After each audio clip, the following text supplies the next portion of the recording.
Ahoj Denisi, tak tvůj příběh byl asi nejenom pro mě, ale i pro ostatní poradkyně jeden z nejsilnějších. A jsem strašně ráda, že jsem tě mohla poznat. Já jsem to slovo úplně hltala, každý, který jsi tam psal. A strašně mě to dojalo a ten příběh si budu pamatovat do konce svého života. Moc bych ti přála, aby si se s tatínkem mohl setkat a přeju ti všechno nejlepší v tvém životě. Romano Suno je především literární soutěž v romském jazyce. Jejímž cílem je podpořit děti, které umí romsky, aby romštinu použili někde mimo třeba domov, kde je vlastně často jediná příležitost, kde ji používají, aby se zkusili vyjádřit písemně a nějak třeba i tu svoji znalost romštiny prohlubovat nebo pěstovat vůbec, jakoby se o to nějak zajímat. Ta soutěž je hlavně pro děti, nicméně v historii už bylo v několika ročnících, že mohli psát i dospělí a my jsme právě tady na tu tradici navázali, takže už 3. rokem taky můžou psát i dospělí. A prosto ste me pisinčom sa negeril po peršo trieda.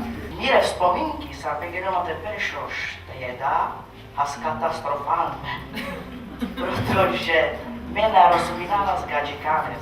V té soutěži máme taky výtvarnou část a to tam je právě i pro spolužáky jako český, kdyby se chtěli vyjádřit k těm tématům anebo ilustrovat to, co ty romský děti, jejich spolužáci napsali. My každý rok v té soutěži několik témat nabízíme dětem, ale i tak můžu říct, že stejně jsou témata, o kterých vždycky znovu ty děti píšou. Píšou o rodině, píšou o svých přáních, píšou taky často o rasismu, píšou o chudobě a nějakých jako sociálních potížích, kterých jejich rodina je. Já jsem byla teda velice příjemně překvapená, jak malé děti už romsky dovedou nejen tedy přemýšlet, ale samozřejmě i psát. Romské děti rychle stárnou, že vlastně v jednu chvíli je to ještě malé dítě téměř předškolního věku v 1., 2. třídě a najednou už v té 7., 8. třídě je to takový malý dospělý, který zvažuje velice pečlivě, co je v životě potřeba. Má, bych řekla, dost jiné starosti než takový neromský, etnický Čech. Další část, to je letos už 3. rokem v soutěži, jsou videa. Ta je pro děti, které mluví romsky, ale z nějakého důvodu je netahne to psaní.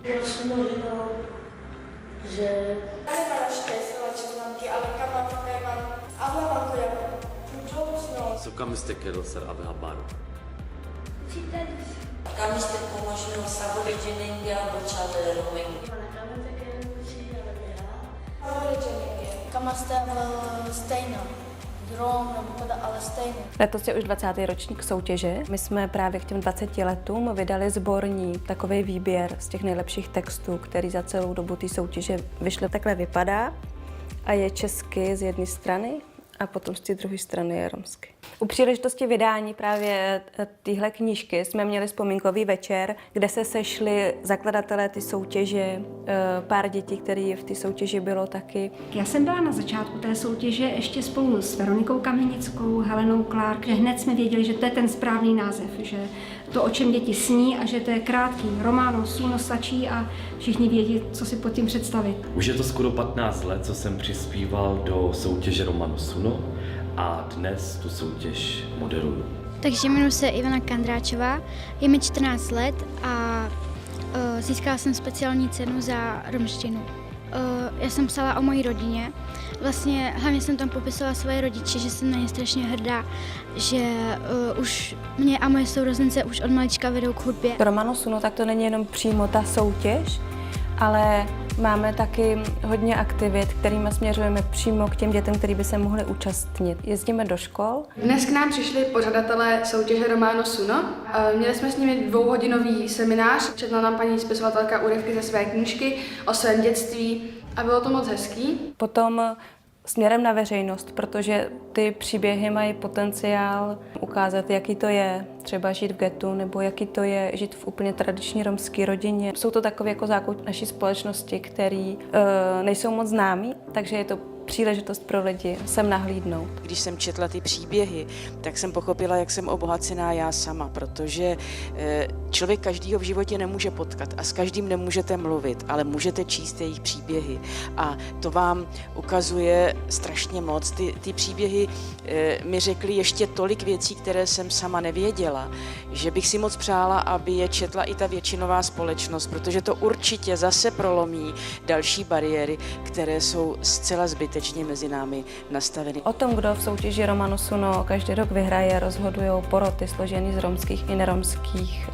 umělců v dané oblasti. To jsou teda ty hlavní ceny. Vybrat výherce v některých kategoriích je těžké, v některých je to lehčí, ale protože jsme si to četli svědomitě, nakonec vždycky dojdeme nějakého konsenzu a vybereme podle nás to, co je nejlepší. Doufáme, že i ty, kteří třeba náhodou nejsou vybraný, tak nepřestanou psát a budou nám psát dál. Ale kromě toho taky necháváme každý rok studenty ze středních škol, aby oni si vybrali svýho vítěze. Potom především jim dáme všechny ty texty a oni z nich vybírají text, který je nejvíc oslovil něčím.